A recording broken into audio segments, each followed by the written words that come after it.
The Honourable Jerry Brown. Mr Speaker, I've waited till the end of question time. But, sir, if you just have a look at question 12, where the quotation marks say we were never going to use legislation because we knew right from the get-go people wouldn't vote for it. There's no explanation on that question of the relationship to what it is. If this question time is going to be valuable to the public, I think there should be some explanation of the context around that. The other point I'd make, sir, is that if you go further up in the afternoon, and I think this is a worse offence, the Honourable David Cunliffe asking the question at number 4 and then putting in quote marks off the table. Now, sir, they were comments not made by the Prime Minister, yet they are conveyed on the question sheet as if they were. And I think there's clearly something going wrong with the verification process, and frankly it needs to tidy up.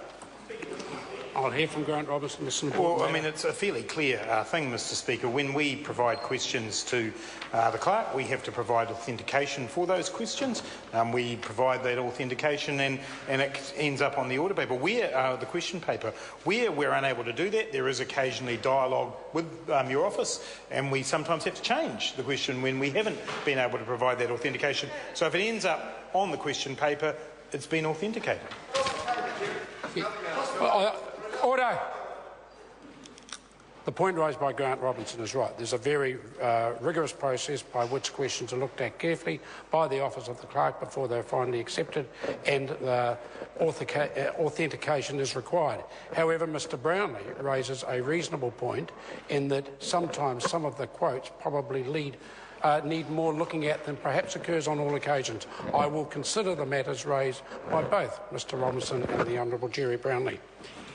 I have received a letter from Honourable Shane Jones seeking to debate under Standing Order 386 the response of the Minister of Labour to the 9 forestry deaths so far this year.